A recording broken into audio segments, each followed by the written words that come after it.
Health insurance, cash flow, and taxes are usually the three biggest issues you need to effectively address if you want to retire early before 59 and a half. And most people try to solve all three of those problems using only their IRA or 401k. But today I want to show you why a brokerage account, which is the wildcard account most people completely blow off, could very easily be the key to optimizing all three.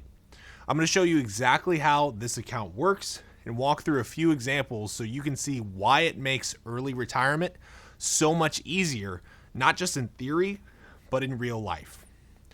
Quick reminder, my name is John Boyd. I'm a certified financial planner and the founder of MDRN Wealth. If you need help building a retirement plan that's optimized for taxes and early retirement, go ahead and scan the QR code or click the link in the description for a free retirement assessment. All right, guys, so let's dive into it. A brokerage account is very simply a non-retirement account that you can invest in. You can buy stocks, bonds, mutual funds, ETFs, whatever you want inside of this account. Now, the beauty of this account is that it allows for a ton of tax flexibility. If you sell something in a brokerage account, it is usually going to be taxed as a capital gain.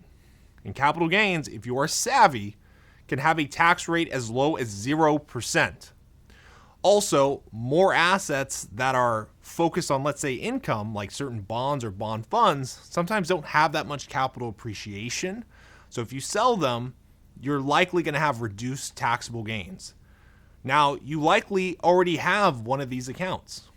Most new clients I work with have one of these accounts, but they just haven't really put much into it. Or maybe they did have a lot of money into it, and they opted to pay off the house with the proceeds.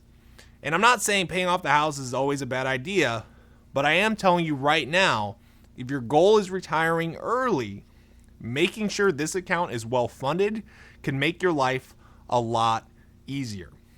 So let me show you an example of how this all ties together. Homer is 55 years old. He has $1 million in an IRA, and that's all he has to retire early. We can't take advantage of the Rule 55 in this example, so we're stuck with two options. Option number one is that he can take money out of his IRA and be subject to that nasty 10% penalty.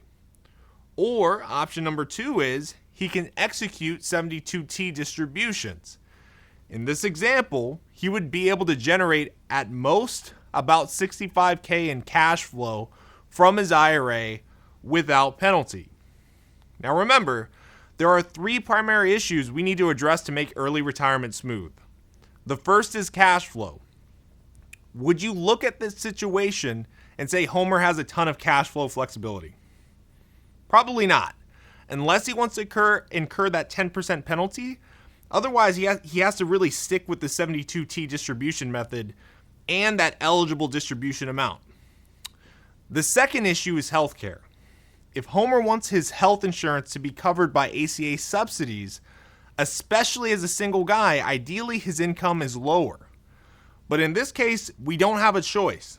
His income is going to come from that IRA, and that's all going to be ordinary income. The third issue is taxes. Not only is our short-term tax planning really rigid here, but long-term, Homer can't really do Roth conversions either.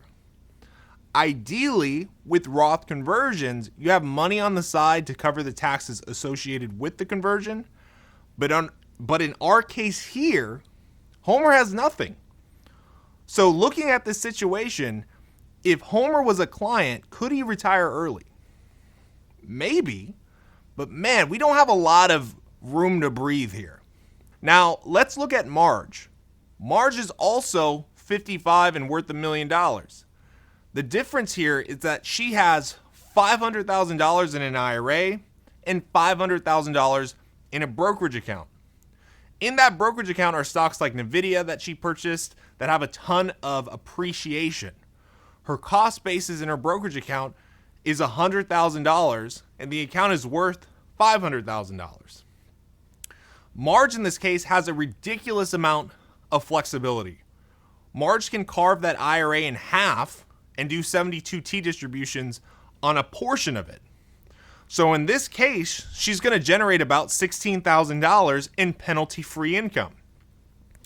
Then she's going to trim $56,250 in cash from her stocks in that brokerage account.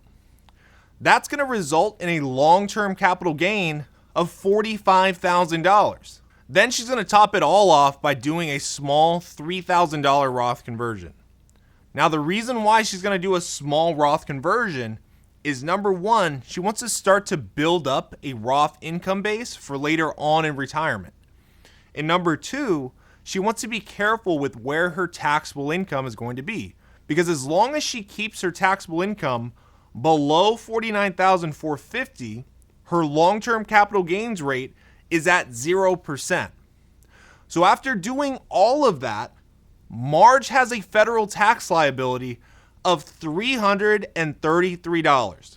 She created a really efficient income stream for herself and was able to optimize the use of her IRA money and even started Roth conversions.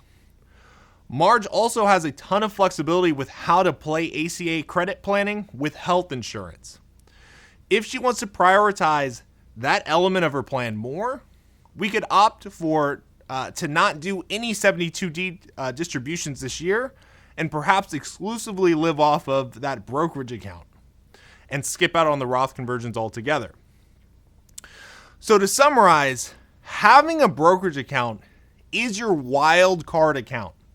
And the reason I say it's your wild card account is because a wild card can be anything. And it's the same thing with your brokerage. If you want to use it to allow for lower income, you can do that since taxation is often more optimal. If you want to use it for a reserve for Roth conversions, that's ideal since you typically want dollars set aside in a cash or brokerage account to pay taxes on those conversions. Want to use it to try to get better healthcare premiums? Well, you're in luck because you can manipulate your taxable income better with this account. If you're someone with only pre-tax retirement dollars, you can make early retirement work, but it does get a lot more challenging. And you're also potentially setting yourself up for a much less tax optimal retirement. The bottom line is, if you are close to retirement and you don't have this account built up, get on it. If you are someone who already has this account, but you're thinking about paying off your home with it or doing something else that completely wipes it out, I want you to think about everything that we covered today and think twice before you do that. I hope you enjoyed today's content, guys, and I will see you next time.